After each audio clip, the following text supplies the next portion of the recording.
राजस्थान के किस जिले के चिड़ावा उपखंड क्षेत्र में प्राचीन सभ्यता के प्रमाण मिलने की प्रबल संभावना है? आंसर झुंझुनू।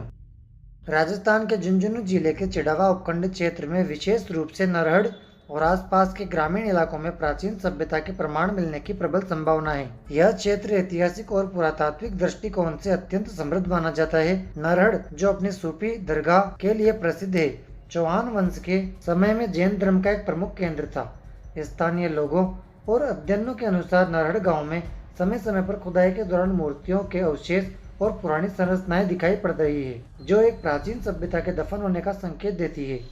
यहाँ से पहले भी जैन धर्म की प्राचीन मूर्तियां मिल चुकी है, जो वर्तमान में जयपुर के अल्बर्ट हॉल और पिलानी के संग्रहालयों की शोभा बढ़ा रही है। नरहड़ का क्षेत्र ऐतिहासिक खेतड़ी क्षेत्र के समीप है, जो अपनी तांबा खानों के लिए प्राचीन काल से प्रसिद्ध है, और यहाँ के आसपास के गाँव में 4500 साल पुरानी गणेश्वर जोधपुरा संस्कृति सभ्यता के साक्ष्य मिले हैं।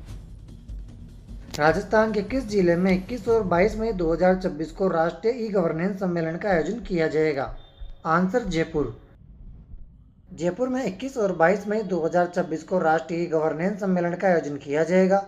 यह सम्मेलन डिजिटल परिवर्तन, बेहतर सार्वजनिक सेवा वितरण और प्रशासनिक सुधारों पर केंद्रित होगा, जो डिजिटल इंडिया के तहत आपनो अग्रणी राजस्थान के दृष्टिकोण को बढ़ावा देगा। प्रशासनिक सुधार एवं लोक शिकायत विभाग भारत सरकार का इलेक्ट्रॉनिक्स और सूचना प्रौद्योगिकी मंत्रालय और राजस्थान सरकार का सूचना प्रौद्योगिकी और संचार विभाग द्वारा इस कार्यक्रम का आयोजन किया जाएगा। राजस्थान में डिजिटल क्रांति के तहत 100% मतदान सूची डिजिटाइजेशन, डिजिटल जनगणना 2026-27 और स्वास्थ्य सेवाओं का तेजी से डिजिटलीकरण किया जा रहा है। शिक्षा के क्षेत्र में स्मार्ट क्लासरूम, ई पाठशाला और छात्रों के लिए मुफ्त लैपटॉप्स योजनाएं प्रमुख है। इसके अलावा राजनेट के जरिए ग्राम पंचायतों को जोड़ने और एसएसओ आईडी के माध्यम से सरकारी सेवाएं ऑनलाइन की गई है। भारत के केवलादेव राष्ट्रीय उद्यान में 43वीं वार्षिक सारस गणना के दौरान कितने सारस दर्ज किए गए हैं? आंसर 22।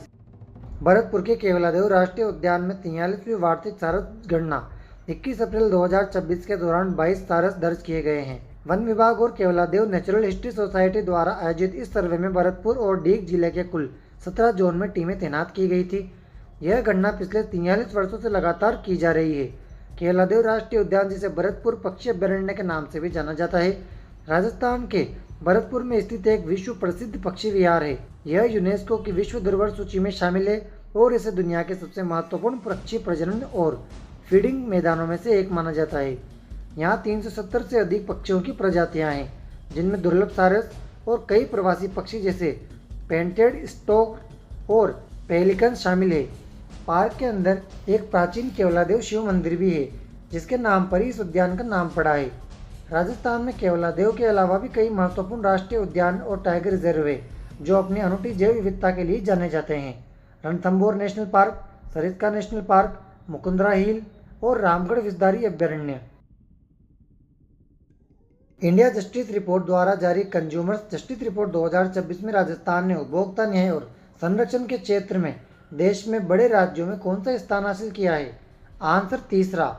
इंडिया जस्टिस रिपोर्ट द्वारा जारी कंज्यूमर जस्टिस रिपोर्ट 2026 में राजस्थान ने उपभोक्ता न्याय और संरक्षण के क्षेत्र में देश में बड़े राज्यों में तीसरा स्थान हासिल किया है।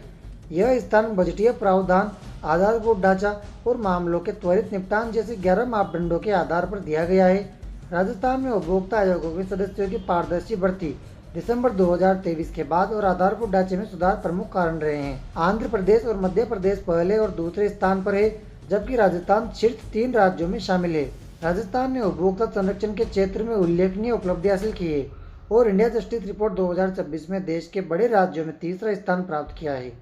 यह उपलब्धि बजटीय प्रावधान, बेहतर बुनियादी ढांचे और मजबूत कार्यभार प्रबंध के आधार पर हासिल की गई है। राज्य में उपभोक्ता मामले, खाद्य एवं नागरिक आपूर्ति विभाग कमिश्नरेट स्तर पर काम करता है, जिसके वर्तमान कैबिनेट मंत्री सुमित गोधारा है। राज्य में 1915 या 1800111400 टोल फ्री नंबर पर उपभोक्ता शिकायत दर्ज कर सकती है। उपभोक्ता मामले, खाद्य एवं नागरिक आपूर्ति विभाग राज्य में उपभोक्ताओं के अधिकारों की रक्षा करता है। राजस्थान की किस नहर को राजस्थान की जीवन रेखा कहा जाता है, जो बंजर थार मरुस्थल में पानी पहुंचाकर 14 जिलों की प्यास बुझाती है और सिंचाई के माध्यम से हरियाली लाती है? आंसर इंदिरा गांधी नहर। दोस्तों डेली क्लासेस की अपडेट के लिए आप टेलीग्राम ज्वाइन कर लीजिए और साथ ही इंस्टाग्राम को भी फॉलो कर लीजिए। वीडियो अच्छी लगी हो तो इसे लाइक करके चैनल को सब्सक्राइब भी कर लीजिए। कल फिर मिलते हैं। Thank you.